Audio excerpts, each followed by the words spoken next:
আসসালামু আলাইকুম দর্শক মণ্ডলী, কেমন আছেন সবাই? আশা করি ভালো আছেন। আজকে আপনাদের মাঝে যে বিষয়টি নিয়ে কথা বলব তা হচ্ছে বাবুদের ব্রাশ। একটা বাবু জন্মের পর থেকে আমরা আসলে অনেকেই জানি না বা বুঝতে পারি না বাবুদের কোন বয়সে ঠিক কোন ধরনের ব্রাশ ইউজ করা উচিত বা উচিত না। এই বিষয়টি নিয়ে কথা বলব। বাবুদের জন্মের ১ম ৩ মাস পর্যন্ত নরমালি বাবুদের হচ্ছে দাঁত বা এই জাতীয় কোনো কিছু ওঠে না।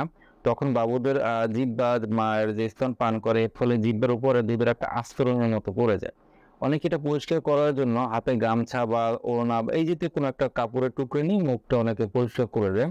তবে এটা পরিষ্কার করার জন্য আলাদা যে জিনিসটি পাওয়া যায় সেটা হচ্ছে টাং ক্লিনার বলে, দেখতে অনেকটা এভাবে ব্রাশের মতো। এটা নরমালি মায়েরা হচ্ছে তাদের আঙুলের ভিতরে নিবে, নেওয়ার পর এটার মাথায় সিলিকনের ব্রাশ থাকে মাথায় ব্রাশের মতো। দেন এটা দিয়ে হচ্ছে মুখটা পুরোপুরি পরিষ্কার করতে পারবে। এক্ষেত্রে বাবুর ব্যথা পাওয়ার চান্স টোটালি 0, কারণ এটা খুবই সফট হয় এবং সিলিকন হয়। এভাবে মুখটা পরিষ্কার করতে পারবে। এটা বাজার মূল্য ৳৫০ থেকে শুরু করে ২০০, ২৫০, ৩০০ পর্যন্ত হতে পারে, বিভিন্ন দামের।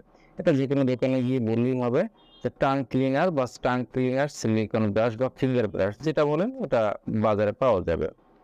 এরপর ৩ মাসের পরে যখন বাবুদের একটু দাঁত উঠবে, কোনো কিছু ওরা খাচ্ছে না, দাঁতের সাথে লাগতেছে, আপনি চাচ্ছেন ওকে ব্রাশ করানোর জন্য।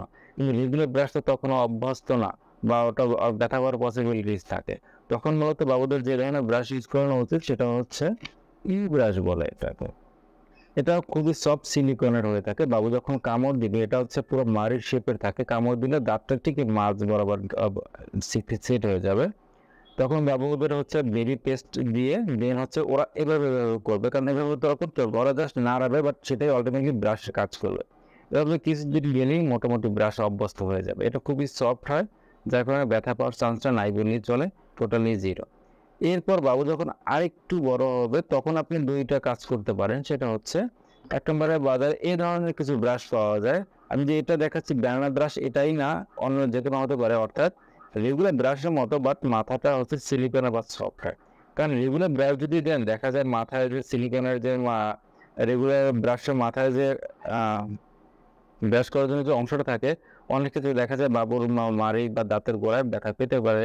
কিন্তু এটার চান্সটা খুবই কম থাকে। তাছাড়া এটা যদি একবার ইনস্টল হয়ে যায় দেন এটা ইউজ করতে খুব ইজি হবে বাবুদের। এই ধরনের ব্রাশ বাচ্চাদের ব্যবহার করানো উচিত। দেন এরপরেই আপনি এই ব্রাশটা দিতে পারেন বা হচ্ছে এই ধরনের ব্রাশ দিতে পারেন। এটা বাবুদের জন্য খুবই কার্যকরী হবে। কারণ হুট করে আপনি যদি ডিরেক্ট এই ব্রাশ দেন, অনেক ক্ষেত্রে দেখা যায় হচ্ছে ব্রাশের মাথায় বাবুর মাড়িতে আঘাত পেতে পারে। কারণ একটা ছোট বাবু যখন ছোট থাকে তখন দেখা যায় ওর পুরো বডি পার্টসই নরম থাকে। দেখা যায় খুব অল্পতেই আঘাত পেতে পারে, ব্যথা পেতে পারে। আর বাচ্চাদের ব্যাপারটা খুব সেনসিটিভ, তাই আমাদের খুব যত্ন সহকারেই দেখতে হয় বা মাথায় রাখতে হয়। আজকে এই বিষয়টি নিয়ে কথা বললাম, আশা করি ভালো লেগেছে। পরবর্তী ভিডিওতে দেখা হবে ইনশাআল্লাহ। আল্লাহ হাফেজ।